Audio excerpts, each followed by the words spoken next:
Yes, Luka is on the Lakers with LeBron James, and everybody's talking about it. But in my opinion, not enough people are talking about Anthony Davis and Max Christie and what they can provide for the Dallas Mavericks. Because I'm going to tell you right now, I think it's going to be scary. Let's talk about it.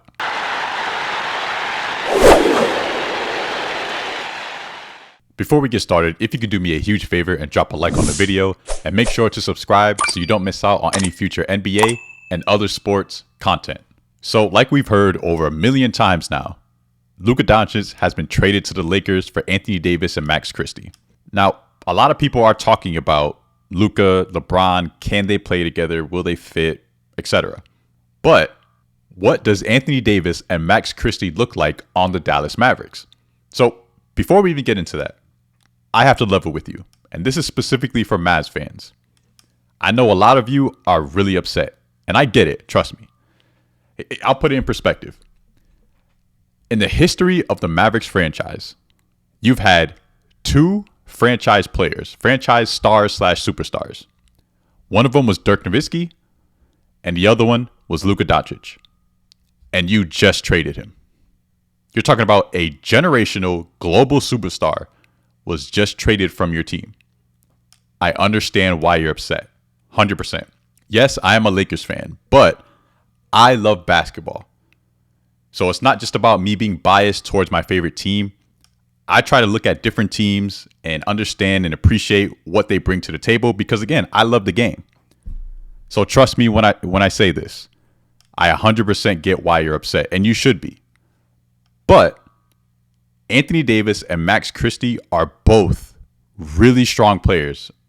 And today we're going to talk about what they're going to add to the Mavs and why I think this team is going to be dangerous. Let's start with the big dog, Anthony Davis.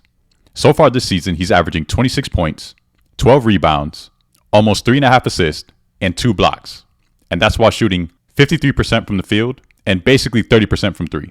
For his career, he's averaging 24 points, 11 rebounds, 2.5 assists, and almost 2.5 blocks, while shooting 52% from the field, and again, just at 30% from 3. He's always been around 80% from the free throw line, so that hasn't changed too much. For his career, he's at 79.5. This season, he dropped to 78.8. When you look at his resume, he's an NBA champion, a 10-time All-Star, 5-time All-NBA, 5-time All-Defensive Team. He led the league in blocks 3 times. He's a top 75 player. He's an NCAA champion, National College Player of the Year, first-team All-American, and a 3-time gold medalist. Listen, I understand Mavs fans are upset that Luka's gone, but Anthony Davis is still one of the best players in the NBA today. And he's arguably the single best defender the NBA has to offer as well. I mean, look at his resume. He's certainly no slouch. He's going to be a first ballot Hall of Famer for sure. He's going to go down as one of the greatest players ever. And if you look at exactly what he brings to the Mavs, just look at the eye test, right? We look statistics, resume aside. He's an athletic, long, defensive-minded big that can still turn around on the offensive end and give you 25 and 10. I mean, that's exceptional. You're not going to find that a lot in this league. All right? And I think he's going to make a huge difference. That difference is going to be apparent because you already had one of the top-ranked defenses. I mean, look at last year's playoffs. The Mavericks were really good defensively. You still have Derek Lively. You still have Daniel Gafford. You added Spencer Dinwiddie, who adds athleticism and defense on the perimeter. PJ Washington. The Mavs have a really nice rotation of long, athletic perimeter defenders. And now you have one of the best and most switchable bigs in the NBA in Anthony Davis. That defense is going to be terrifying. You have your defensive anchor. As good as Lively and Gafford were, AD is just on another level. He is. Think about where the Mavericks were last season before the acquisitions of Lively and Gafford. The Mavs were struggling. Luka, Kyrie, those were 2 very potent offensive players, but you didn't have that kind of physical defensive presence on the interior. And when the Mavs added Lively and Gafford, everything changed. Everything started coming together. And now on top of that, you're going to add Anthony Davis. Defensively, the Mavs are going to be insane. I don't see how they can't be. And like I mentioned before, you still have Kyrie Irving. So imagine that 2-man game. That pick and roll game between Kyrie Irving and Anthony Davis, I think is going to be very productive. Both of them have been vocal about wanting to play with each other for quite some time now. A lot of people don't remember that. Anthony Davis and Kyrie Irving, they do have a relationship, and I think that chemistry, you're going to see that on the court. There might be some times, some adjustment periods, because again, Anthony Davis has been playing with somebody like LeBron for about 6 years now. So there's going to be some slight adjustments, but I don't think it's going to take very long. This is a Kyrie Irving who's, at this point of his career, is much more mature. He's much more polished, and he's just different than he was, back then. Because I think Anthony Davis and Kyrie, they were talking about playing with each other back in 2018, right? So that was before Kyrie went to Brooklyn. But now, yes, they're a little bit older. I believe Kyrie's 33. Anthony Davis, he's 31, about to turn 32. You're gonna see how that works. So they're both smart players. They're high IQ players. You don't become that skilled without having knowledge of the game and how to play with different players. And you're gonna see that come to fruition. I promise you. And speaking of long, athletic perimeter players, on top of that, you got Max Christie.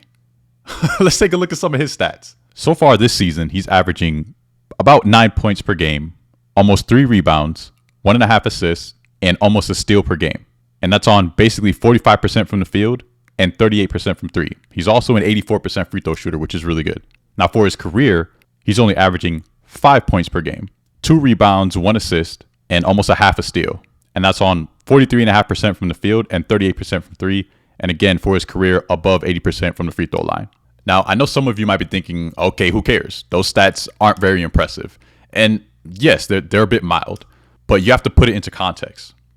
I don't know how many of you have actually watched Max Christie play, but you have to remember last year, he was being held hostage by Darvin Ham. All right. There were a lot of opportunities that Max should have had to kind of play and improve and get those experiences on the court. And unfortunately, Darvin Ham just didn't give him a shot. What you have to realize about Max Christie is he's someone that you can insert into the starting lineup now, and he'll make a difference. He will definitely make an impact. But at the same time, he's only 21 years old. That's the beauty of Max Christie. When you look at how he's been able to improve from the start of the season until now, we're about halfway through, over 40 some odd games. He went from a young prospect who JJ Redick said, okay, I see some tools we can work with. Let's see what he's got. To, okay, not bad. To, hold up. This kid's actually really good. In my opinion, the ceiling for Max Christie, I see him in the future as being an elite, I'm not over exaggerating, an elite premier 3-and-D wing / guard. And what's even better is that with the skill he currently has, he's not going to be even close to a problem off the court. No drama. He's well disciplined, professional, always has his, keeps his nose clean. He's kind of like a coach's dream, so to speak. And you can tell because usually when a player has those type of characteristics, it translates to the court because he has the intangibles and he has the talent, which again is a coach's dream. That's what you can expect from Anthony Davis and Max Christie. I don't think all hope is lost just because Luka's gone. Not by a long shot. The Mavs are still a dangerous team in the West. And what's even crazier is that there's a good chance you guys aren't even done yet. I mean, you just traded for Caleb Martin.